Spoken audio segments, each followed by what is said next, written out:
Wonderworld by John Chapman. Narrated by Sophie J. Anne held the fluttering paper between her fingers and dusted the dry remnants of tobacco into the furrow she'd made. The breeze tugged errant scraps into the air, but with a deft rolling of her fingers she contained the lion's share, working the mass into a neat cylinder. She looked up briefly and smiled as Jason cursed, the clatter of his skateboard pronouncing his latest failed attempt at a trick she had already mastered 2 months before. Taking the filter tip from between her lips, she placed it beside the slug of tobacco and began carefully rolling it into shape. Not too tight, not too loose. A delicate balance of pressure that was all the difference between a good smoke and a terrible one. Despite the care she took in her craft, the cigarette wasn't for her. She'd given up the nasty habit some months before. No, this was for Jason, who, it turned out, wasn't so great at rolling cigarettes either. As a final coup de grace, she drew the tip of her tongue along the seam, sealing the paper in place. She didn't really miss smoking, but she still got a kick out of rolling. It always made her feel strangely relaxed as she attempted to bring these simple elements together, culminating in an object that would eventually end up between someone else's lips. Of course, the fact that they invariably ended up between Jason's was a delightful bonus.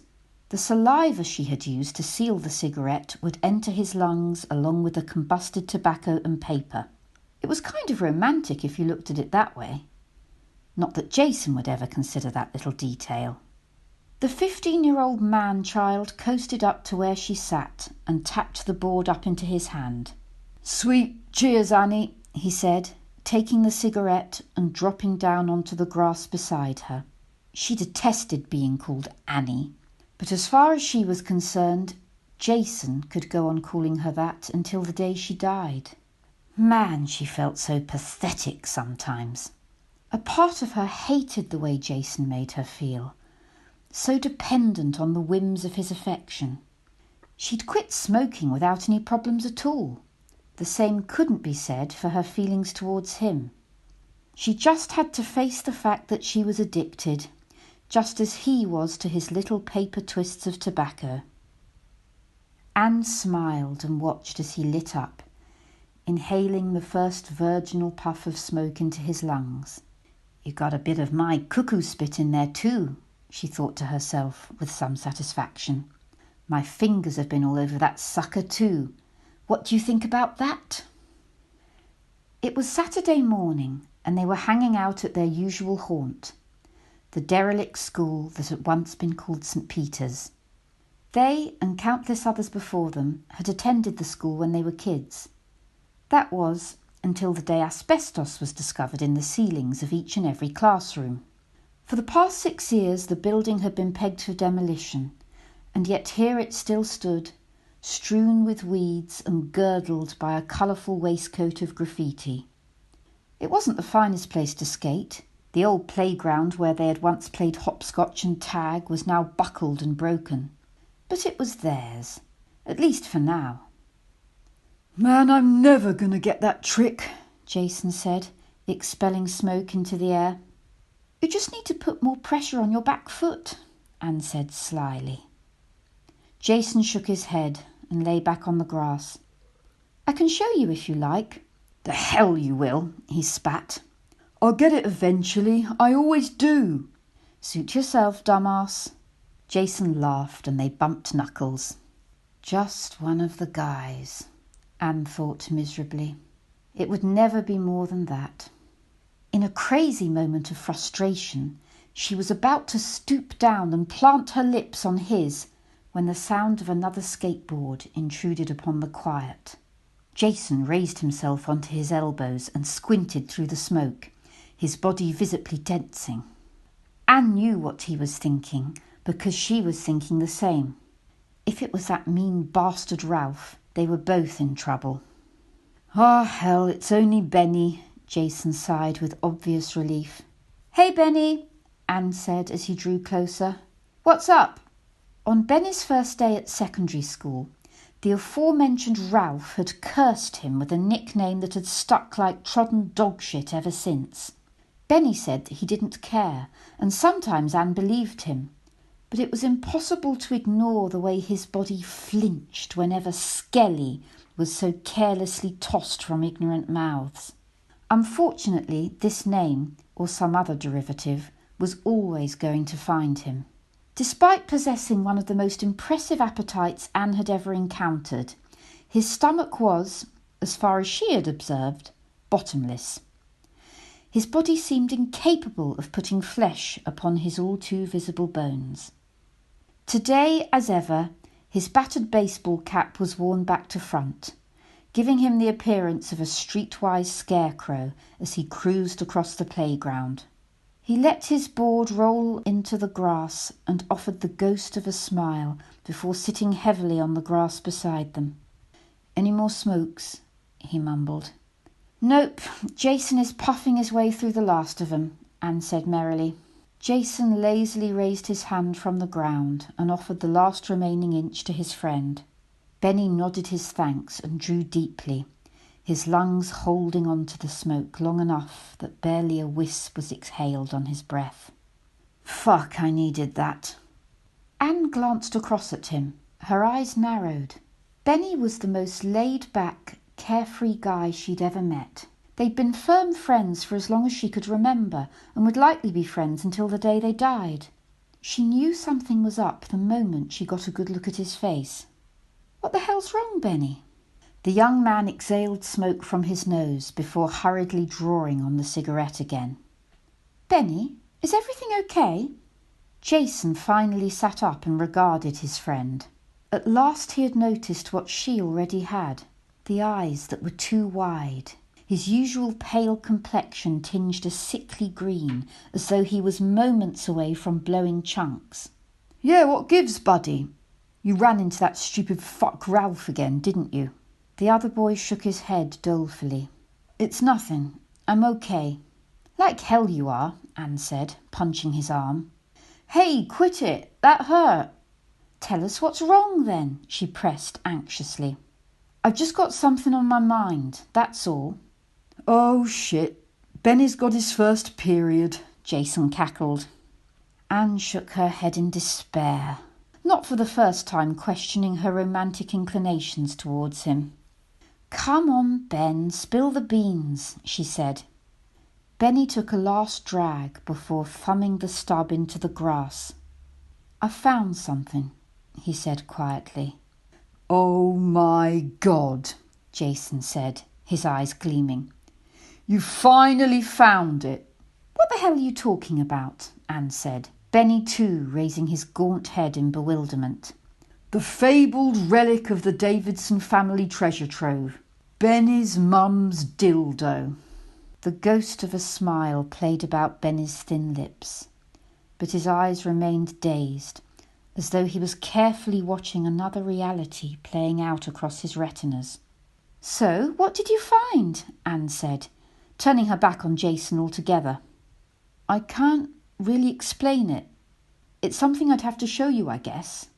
"If you're about to pull your pants down, I'm out of here," Jason piped up. "What are you, 12? Anne snapped over her shoulder. Jason grinned back sheepishly and got to his feet. "Okay, Benny," he sighed, tapping his board back up into his hand. "I guess you better lead the way." "I swear to God, Benny, if you've brought us to the town library to read a frigging book, I'm going to puke right in your face," Jason groaned. "You're safe, man. It's not inside. Like I'd ever set foot in that crap hole anyway." "Totally," Anne supplied meekly. She wouldn't admit it to her two friends, but she loved the library dearly. It was an old Victorian red brick, its many oddly shaped windows permanently suffused with an inviting golden glow. She knew that the air inside would be heady with the scent of old books and freshly brewed coffee, the quiet shuffling of indolent feet. What wasn't there to like about that? A carved plaque loomed above the entrance, the words K. Williams Memorial Library etched into its ancient stone. High above, seated within the aged red bricks, an antique clock quietly counted off the minutes and hours of another lazy Saturday morning. "It's round the side," Benny said, his words hushed as though fearful they'd alight upon the wrong ears. A dense grouping of yew trees hugged the side of the library like a dark cloud, the kind of trees that normally stood like lonely sentinels in old churchyards. Anne frowned at this unwanted association, and a cold pressure tightened the drawstrings of her gut. As Benny's lean frame ducked beneath the overhanging branches, she hesitated to follow. A number of possibilities now rattled through her head as to what Benny's little secret might be. Every item that checked into her conscious mind was in some way dead. A dead cat, a dead dog, a dead child. "Come on, move your arse," Jason growled behind her. "You're not scared, are you?" Anne gritted her teeth and swept ahead of him, the branch she'd pushed aside hitting Jason in the chest with a satisfying whack. A musty smell rose up from the leaf litter crunching beneath their feet, but nothing more unpleasant than that. She'd once happened across the carcass of a dead deer while walking in the woods behind her house, and the stench had preceded it by almost half a mile. If it was something awful, like a dead body, they'd have smelt it long before they'd even stepped foot beneath the trees. Unless it's still fresh, a dark portion of her mind supplied with relish. Unless someone was butchered earlier this morning and dragged into the trees by some maniac. When Benny finally came to a halt beside a moss-covered section of the library wall, Anne tentatively surveyed the small clearing they had entered. All at once, she felt both incredibly stupid and giddy with relief. If you forgot the absurd fact that they were standing here at all, there was nothing otherwise out of place. "That's it, man, I'm going home," Jason groaned in disappointment. "You've got one sick sense of humour, you know that? I was expecting a murder scene at the very least." "Don't you see it?" Benny said dreamily. "See what, man? There's fuck all here." That twinge of fear, so recently departed, slowly twisted itself back into Anne's gut. Benny wasn't the clown Jason worked so hard to maintain. He didn't play jokes. Despite the fact that there was obviously nothing there, Benny continued to stare into the gloom, as though the Messiah himself had materialized before him. Breaking free of his trance, Benny took Anne by the shoulders and placed her beside the library wall.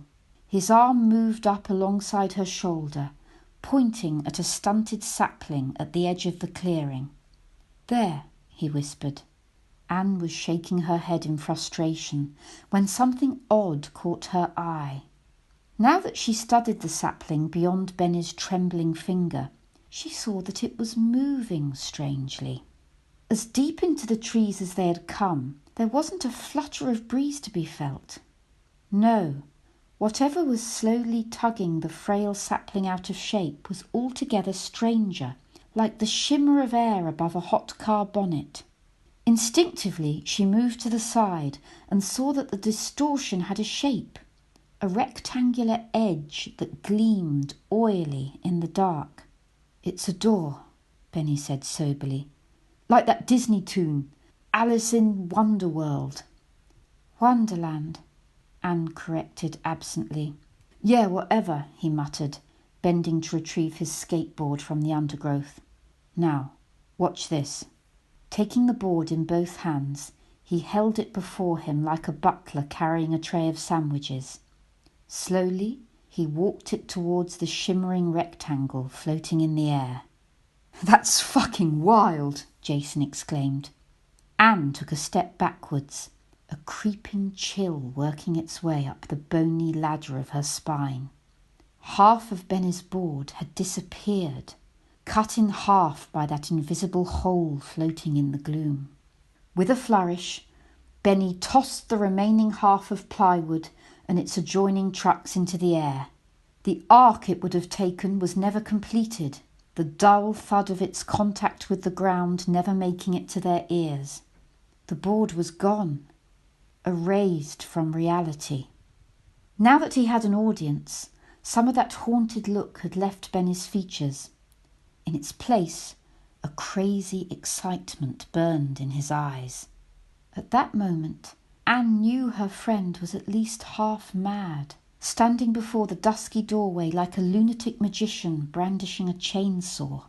"For my final trick," he said, doffing an imaginary hat, "I'll be vanishing myself." The grin ratcheted wider as he slowly turned to face the door, his shoulders hitching with nervous giggles. "See you on the other side." Before Anne could voice her concern, her tall friend took 2 quick steps forward and winked out of existence. "Fucking hell!" Jason cried in disbelief, his hands braced against his head. Anne remained planted where she stood, the unreality of what had just happened locking her legs rigid. She looked longingly towards a nearby window where an old man was reading a newspaper and sipping a cup of coffee. At that moment, she wanted nothing more than to join him, to bury herself in a book and pretend that Benny hadn't just vanished into thin air. Jason grabbed his board from where it lay at his feet and tossed it into that miraculous door through which their friend had departed. The board twisted in the air, revealing a glimpse of the desert scene stenciled into its top, and then it, too, collapsed into nothing. Jason hooted his delight, but Anne only winced. She knew, deep down, that this was all wrong. More than that, it was reckless and dangerous. It felt like they were children taking turns to ring a hammer against an unexploded bomb. "Come on, Annie, let's go," he said, still laughing at the impossible feat he just performed. "Let's see where this thing leads." "I don't like this," Anne replied. Her feet carried her back to the wall, the cold brickwork pressing its chill into her spine. Her gaze remained fixed upon the transparent door, every inch of her fibre willing Benny to miraculously return. She felt Jason's hand on hers, and her heart skipped a beat. She felt Jason's hand on hers, and her heart skipped a beat. His face was so close, his blue irises painted black by the shadows. She could smell stale tobacco on his breath, twinned with the peppermint gum he'd been chewing for the past hour. "Let's do it together," he said, his voice soft at her ear. Jason's thumb traced a small arc across the top of her hand, and an electric charge whipped its way through her body. Before she knew what she was doing, Jason was walking her out of one universe and into another. Anne screamed. A new and terrifying reality had pinched itself around her, squeezing her body and mind like a solid mass. Jason's hand was no longer in her own, and what she saw beyond, writhing and bending in a million conflicting configurations, made her struggle to breathe. Her gaze dropped to the skateboard still clasped in her arm, if only for the normality it might afford. But what she saw there caused her to scream all the louder. The wheels were triangles. Benny's grinning face swam into view, somehow unknotting itself from the madness that surrounded him. His head, his entire body, was distorted in a way she couldn't comprehend. It was somehow longer and more angular, a torso constructed from hexagons and dodecahedrons, limbs that were wrought from shapes that had surely never been afforded names of their own. "Anne," he rasped, the usual deep timbre of his voice now like nails on a blackboard. "You can't get back this way. We have to go forward." "What the fuck is happening?" she yelled. "I'm sorry, I should have warned you. I guess I forgot how crazy this place was the first time." "Fucking wild," Jason exclaimed from a distance that might have been a few feet or a few 100 miles away. Anne was crying now. Tears that, if she could see, were geometric travesties of their Euclidean forms. "It gets normal again," he said, his smile a rhombus on the verge of becoming a diamond. Closing her eyes tightly shut, she let Benny's hand guide her. Her footsteps echoed unpleasantly in her ears, a tinny, spiky sound that insisted she recall the madness now denied her sight. It was like being inside a cracked mirror, a world of shifting planes and bewildering distances. "I was pretty freaked out when I first found this place," Benny said, "but I found a way through it before I went completely mad." Benny's laughter was shrill in her ears, and she began to wonder if he hadn't left a sizable portion of his mind in this hellish place after all. Jason was halfway through repeating how fucking wild it all was, before the oppressive pressure suddenly lifted from her senses. There was the muted sound of conversation, the distinct patter of feet on ceramic tile, the incomprehensible aroma of freshly brewed coffee.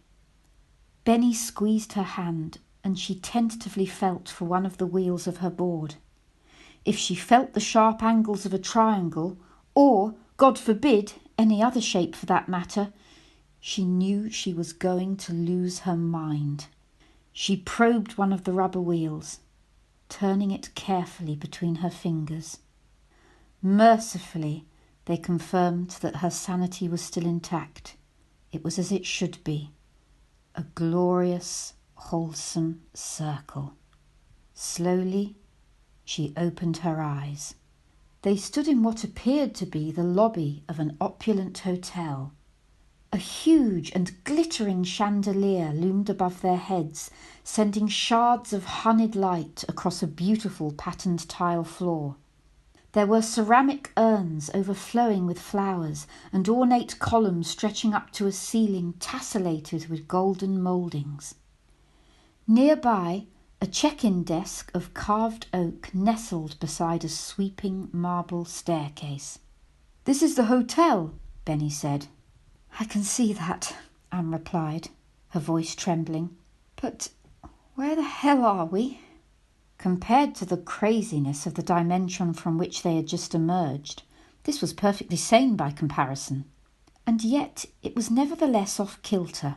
Planes of perspective that should have sat neatly on their bedrock of 90 degrees were skewed.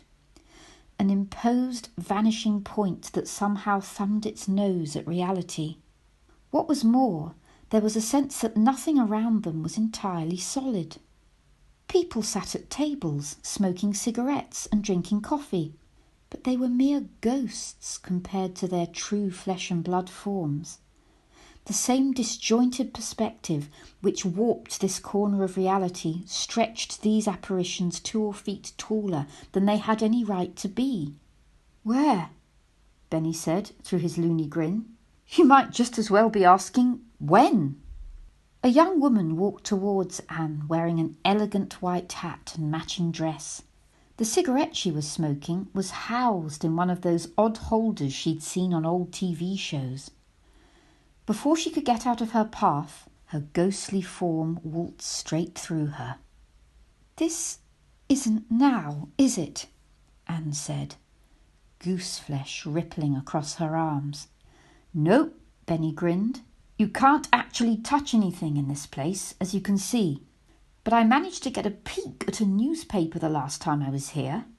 It's the summer of 1962, and this is the Plaza Hotel in New York City." Anne shook her head, unable to voice any sane reply to what Benny had just said.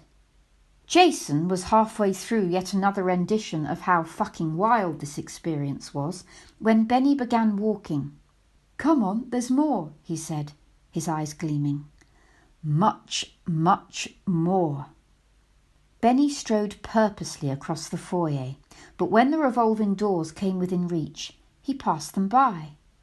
Curious as to why he would avoid such an obvious exit, Anne glanced through that antique carousel to the sunlit street beyond. The reason soon became apparent. Those twisted angles that held dominion inside the hotel were stretched to breaking point beyond it. The Manhattan skyline, that unerring paragon of robustness and self-assured solidity, had been mercilessly warped out of shape, its steadfast lines skewed into an impossible configuration that culminated in a single, infinite point. After everything she had already witnessed, that twisted tunnel of compressed skyline was more than she could endure. Stifling the scream already clambering up her throat, she turned her head and erased it from view, watching instead as Benny paused before a glossy white door. Instead of opening the door to what would have been a cloakroom, Benny merely walked through it, guiding them both with him. Once again there was that feeling of dislocation, of reality configuring itself around their intrusion. And then they were somewhere else altogether. This time they emerged onto the landing of a curious staircase that descended and descended seemingly without end. The stairs themselves were oddly shaped, the steel walls that bounded them patterned with a bewildering array of deep grooves and indentations. "This is our last stop before we get to the good place," Benny grinned beside her. "We can't really explore this part, but there's a little bit of eye candy up there if you fancy taking a peek." Benny barked his laughter into the echoing space, a shrill sound that set Anne's teeth on edge. He was pointing towards a circular window on the landing above, the light spilling into the stairwell, a gangrenous green. Without hesitation, Jason tore his way up the dozen or so steps and turned to face the window. The hand still holding his skateboard became slack, and it fell clattering to the steel floor. "Annie, you need to see this," he said hoarsely. For once, Jason's voice had been tamed, its juvenile edge severed at the root. Benny took her board, and she shakily made her way up the stairs. Jason's face was pressed to the window. He repeated his exclamations of wonder, mercifully silenced by what he was witnessing beyond the pane. This time, the impossibility of the city she saw was not due to the distortion of reality. For whatever reason, they had reached a point down this rabbit hole where reality behaved as it should. But then again, they weren't back in good old 1987. If it was still New York, the buildings had since been razed to the ground and constructed anew, terrifying edifices that climbed for miles in either direction. Spaceships, real bona fide spaceships, glided between the towers, occasionally docking with obscure structures bristling from their mirrored surfaces. But the thing which made her breath catch in her throat was what she saw upon the horizon, its bloated mass bathing the city in its lurid light. "How?" Anne groaned, looking askance at Benny as though he might be able to offer some sane reason for what she was seeing. "It isn't our world," he replied. "No shit," Jason said, dumbfounded. "And I might be wrong," Benny added, "but I don't think there's any air beyond this window either." Anne found herself nodding in some obscure agreement and turned back to the view. Framed between two monumental arms of the city, a giant planet hung within the black sky. It might have been Saturn, but for its colour, a deep, sickly green, rippling with crimson clouds. "Come on, guys," Benny shouted. He was already climbing the next flight of stairs towards a door that wouldn't have looked out of place on the set of Star Trek. "This is nothing compared to the last place. That's gonna blow your fucking minds!" Like the previous two occasions, Anne made the transition between worlds with her eyes closed. Her skin alone registered the change in temperature, a light breeze cooling the tears she had previously shed. The last of the tilting pressure was lifted from her senses, and she took a steadying breath of air. It was her hope that she would be standing back beneath the trees, the reassuring solidity of the library walls only inches from her fingertips. Her eyes took her hope and promptly dashed it to pieces. The sky was a formless grey, untrammelled by sun, moon, or cloud. Instead, looming far above, was a great circle cut into the heavens, a black so deep as to be the very negation of light and form.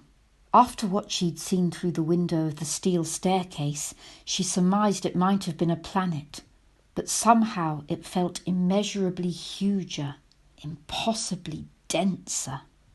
With a whimper, she drew her eyes away from that monstrosity and settled instead upon her surroundings. They stood on the peak of a low mountain carved from white rock. Beneath them, sweeping towards a dark horizon, a landscape of unfathomable complexity spread at her feet. For as far as the eye could see, obscure forms of architecture sprouted into the air, painted in colours pulled from an insane artist's mind. It was one vast island, bounded by a black sea. "The way home is through there," Benny said, his fevered eyes already drawing his attention elsewhere.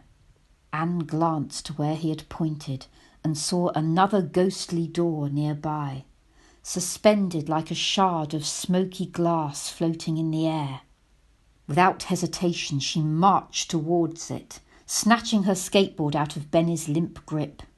She had almost made contact with the door's gleaming surface when Jason's hand closed upon her shoulder. "You can't leave now, Annie," he implored. His gaze held hers for a moment, before slipping away to feast upon the alien world laid out before them. "We gotta explore this shit." Anne still hadn't forgotten how Jason's hand had left hers the moment they had first entered this madness. If she needed confirmation that his feelings for her were as superficial as she suspected, that had been the proof. Already she had been superseded by the view, his awestruck face telling her all she needed to know. "You guys knock yourselves out," she muttered. "I've had enough." And with that, she roughly shrugged out of his grasp and fled through the shimmering door. The aroma of decaying leaves drifted back to her senses, and she opened her eyes to the imperfect beauty of the library wall, its aged red brick mottled with archipelagos of trailing moss. Falling to her knees, she sobbed her thanks into the damp loam, turning her back on the disdainful door through which she had been spat. With that rite of homecoming complete, she hurriedly clawed her way back through the wilderness and out into the sunlit courtyard beyond. Instinctively, she looked to the ancient clock above the library entrance, hoping she'd returned before it had closed its doors for the day. What she saw made the hair squirm at the nape of her neck. 5 minutes. Only 5 minutes had passed since she'd last glanced at that tarnished clock face as they'd all ducked beneath the trees.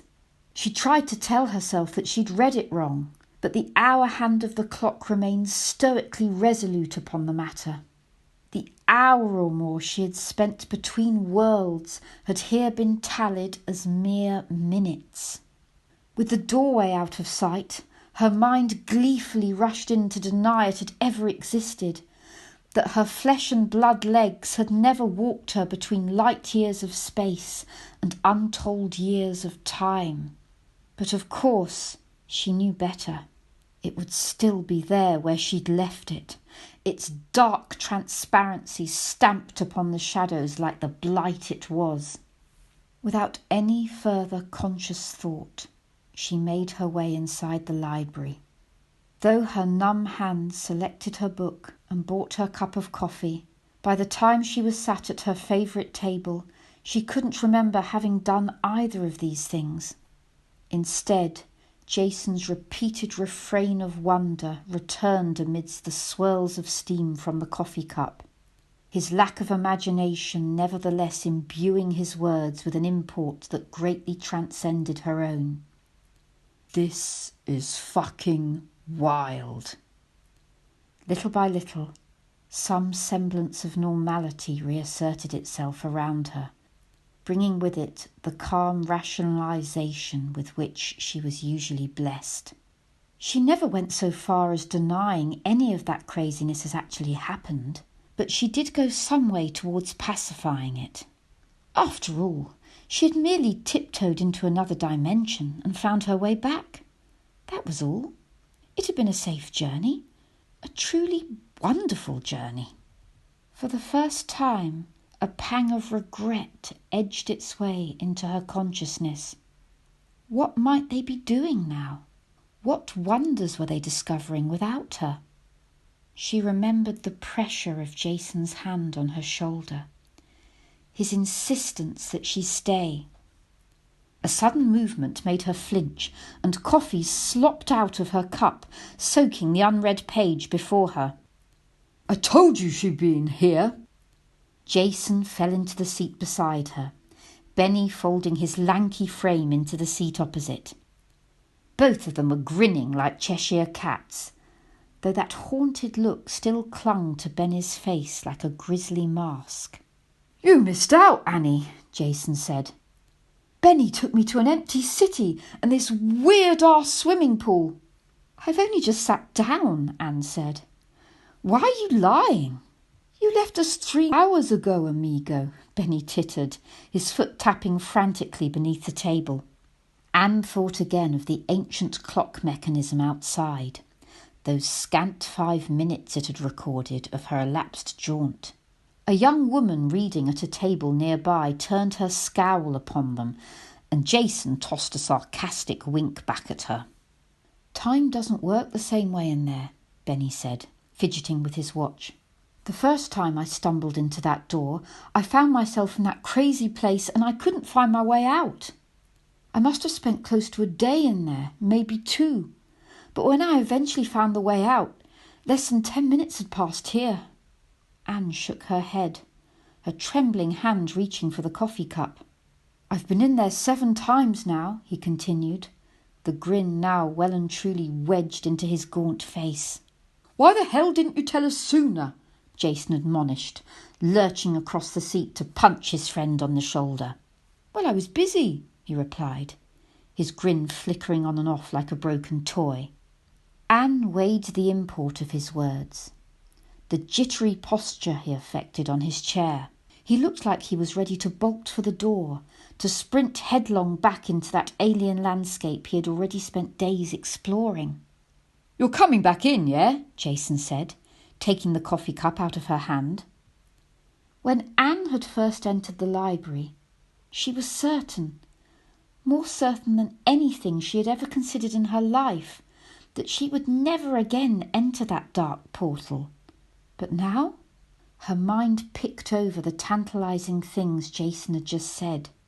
The empty city, the weird-ass pool, and they had returned just as safely as she had.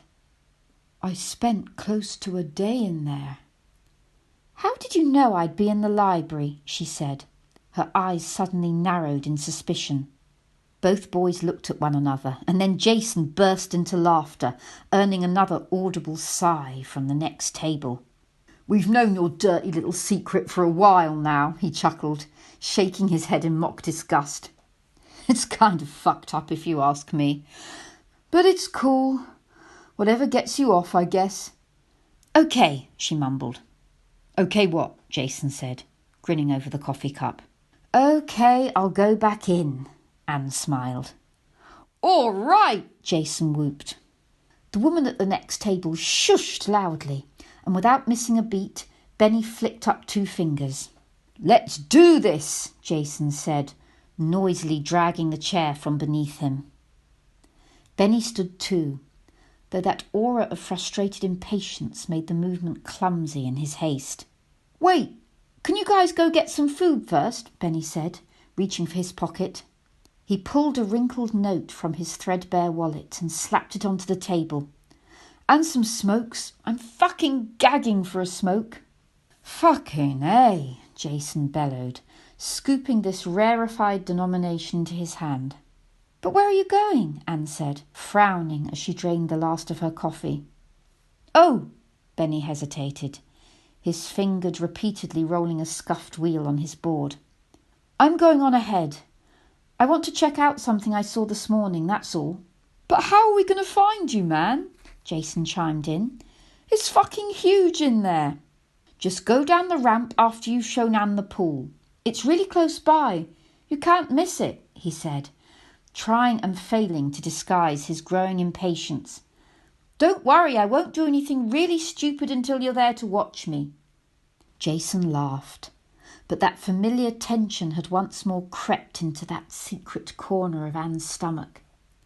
"Okay, man, whatever floats your boat," Jason beamed. "Come on, Annie, let's blow this shithole."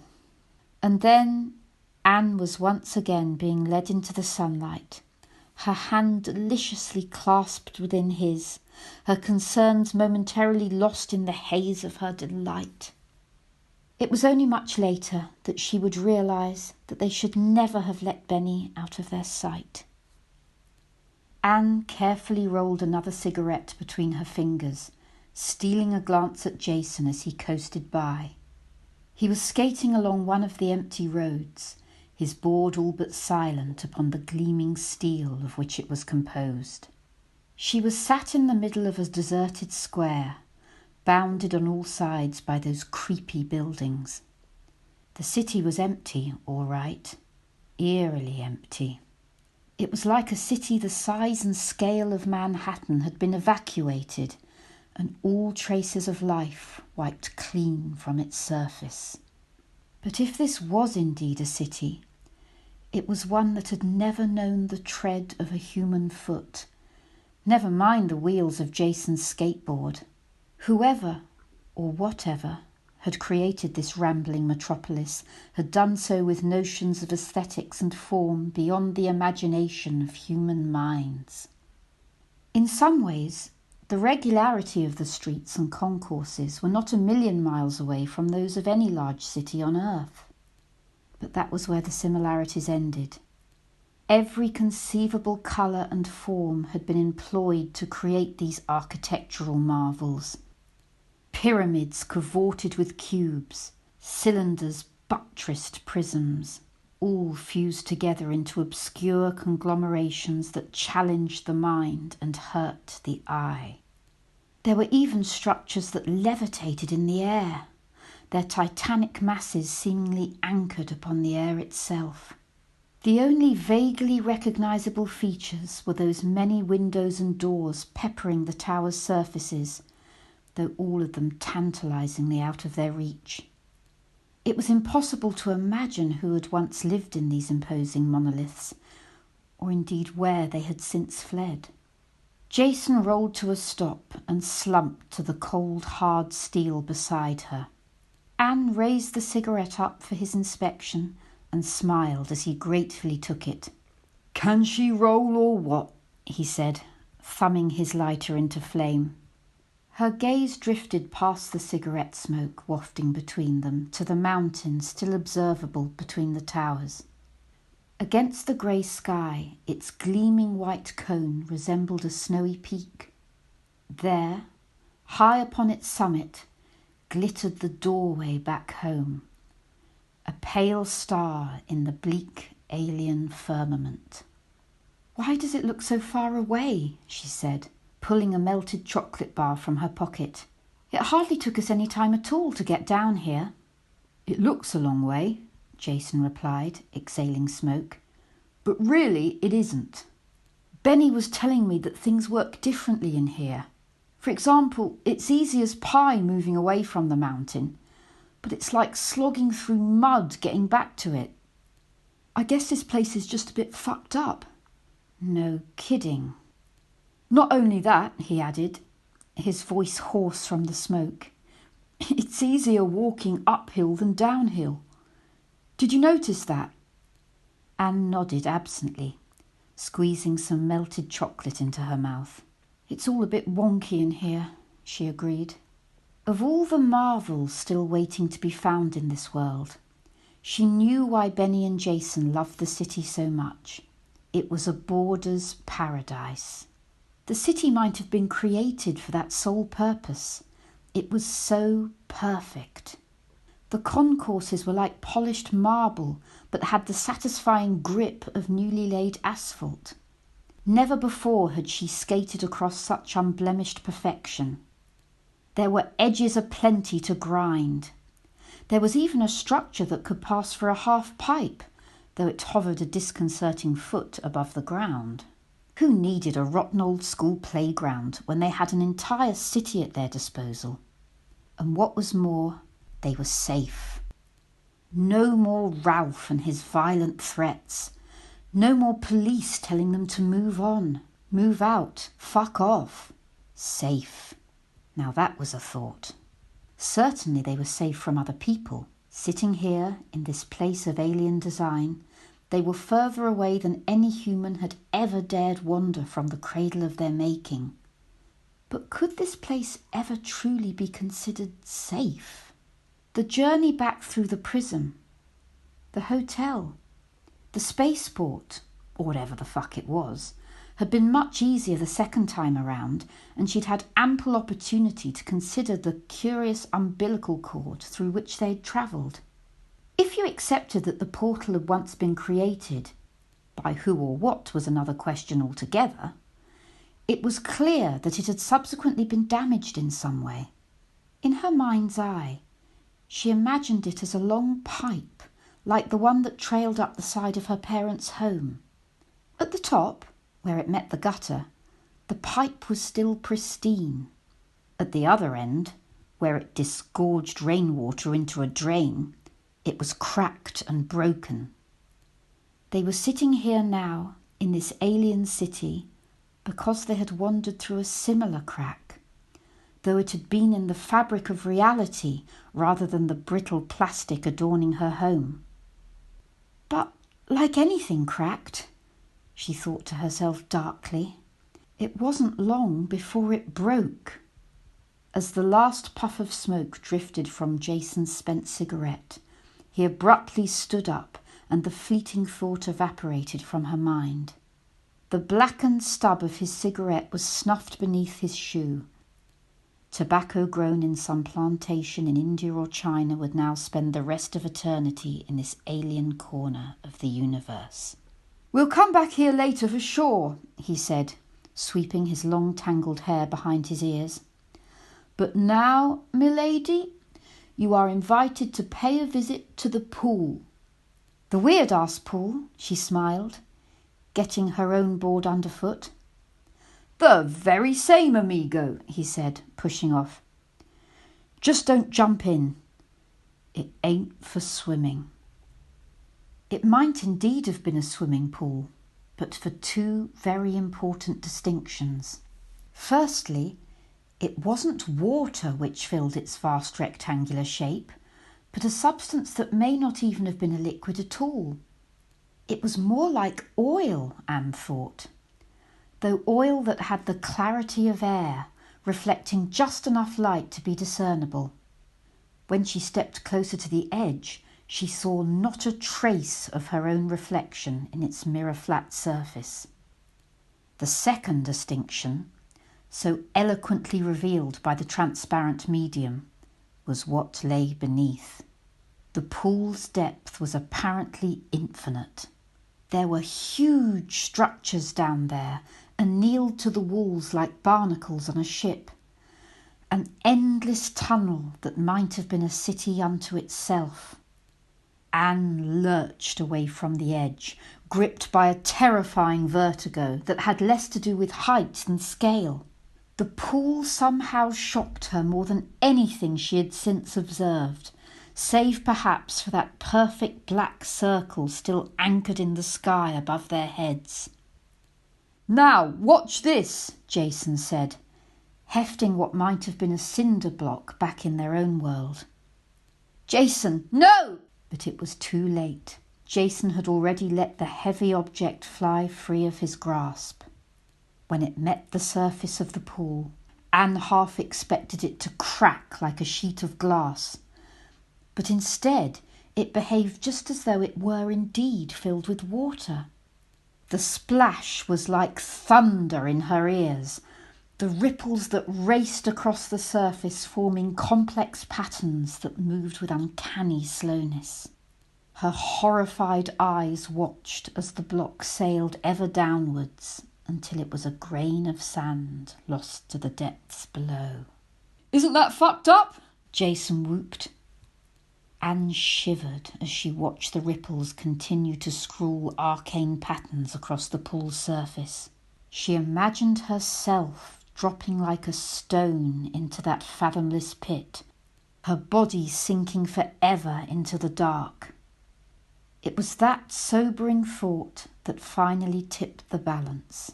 She realised all at once that she had seen more today than her mind could safely handle in 10 lifetimes. What was more, Jason's childish act had broken the spell that she had been under these past hours, days, months. Her thoughts recoiled, shifting from the languid morass of infatuation to the awakening clarity of concern. "Where the hell's Benny?" she shouted. "Whoa, hold your horses," Jason said, his hands already sizing up another of the weighty blocks. "I want to see what this big sucker does."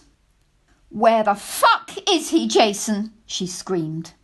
Jason left the object where it was and trotted over, wearing the crooked smile she was already beginning to despise. Okay, calm down. He'll be down there," he said, gesturing towards a nearby ramp. "There's no need to worry, Annie." "And stop calling me Annie. I fucking hate being called Annie." Anne was satisfied to see Jason flinch. "Now, we're going to find Benny right this minute. And when we do, we're getting the hell out of this place, whether he or you like it or not." Jason seemed on the verge of arguing, but then thought better of it. Instead, he got back on his board and without another word led the way on to where Benny would be waiting. Together they wove their way down a series of shallow ramps, the drone of their wheels echoing with unexpected cadences. They travelled in silence, a strained atmosphere that Anne had no intention of breaking.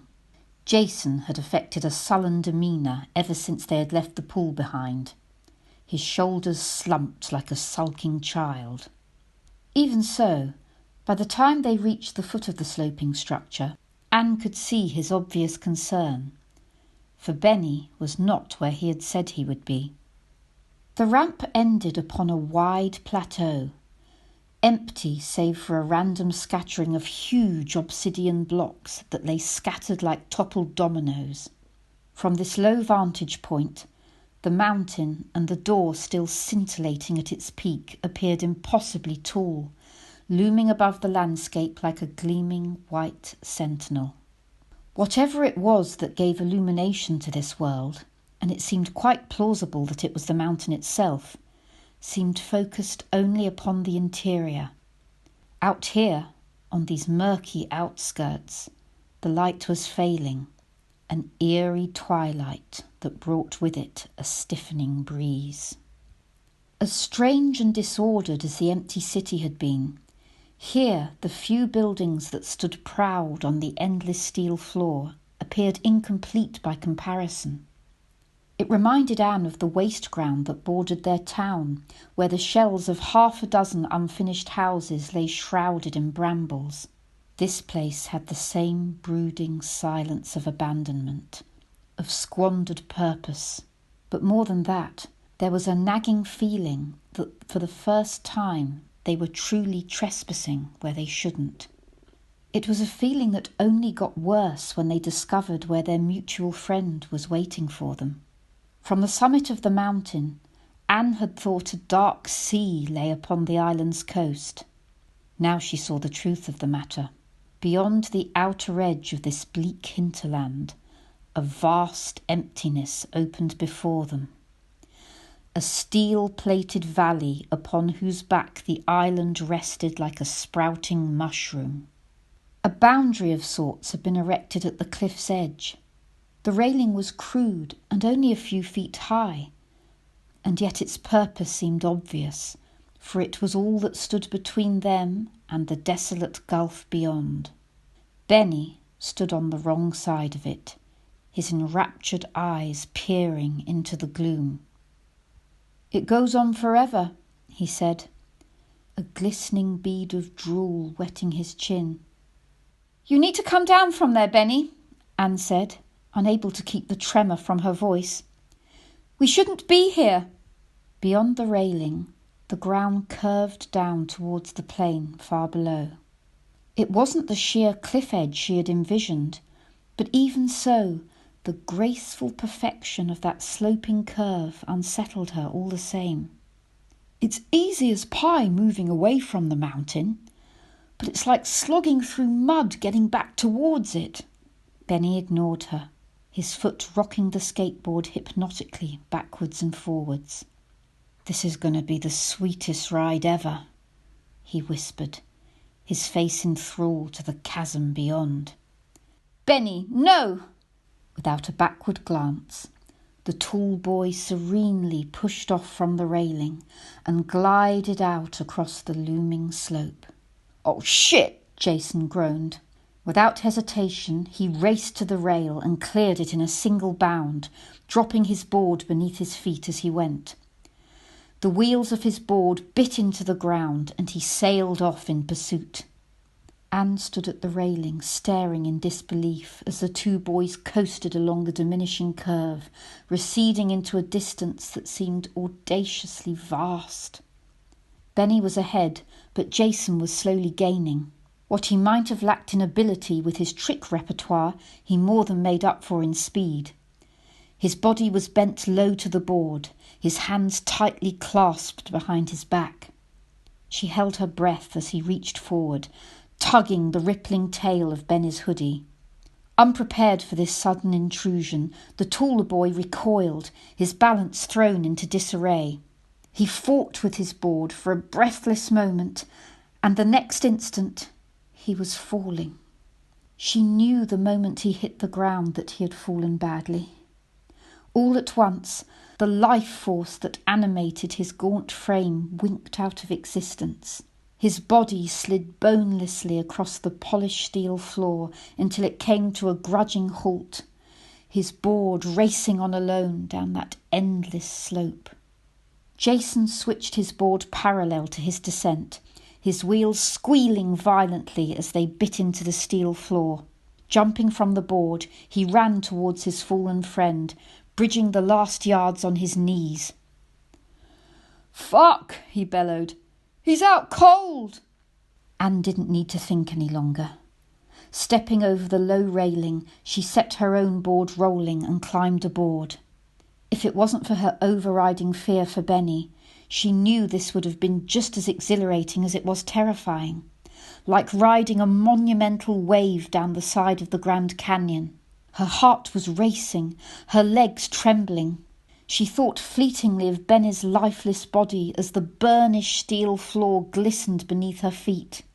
Not willing to risk the dangerous manoeuvre Jason had performed, she instead cut across the gradient in a wide arc, allowing the slope to gobble up her speed. Deftly tapping the board up into her hand, she raced over to where Benny lay in Jason's arms. Benny was unconscious, but as far as she could tell, still breathing. Jason glanced up at her approach, his eyes brimming with tears. "What are we going to do, Annie?" "You'll have to carry him," she said, somehow managing to hold back her own tears. "This isn't a good place. We shouldn't be here." Jason nodded mutely and stooped to lift his comatose friend. Despite the boy's scant frame, he was deceptively heavy, and it was only by working together that they managed to hoist him onto Jason's back. Anne bent and picked up their boards, gripping the 2 pairs of trucks in her clasped arms. Benny's was long gone, lost to the great valley below. Turning back to the sweeping hill they had just ascended, she suddenly froze rigid. Jason was still struggling to take hold of Benny's limp arms and hadn't yet noticed. She would have screamed, but she knew there was no time to waste on such base instincts. The curve down which they had skated had been gentle, a gradient no more than 20 degrees, but the slope that now yawned before them had become a monster. The lip where they had scaled the railing was easily half a mile distant and almost as high above them. It was like looking up at a distant cliff, almost vertical in aspect.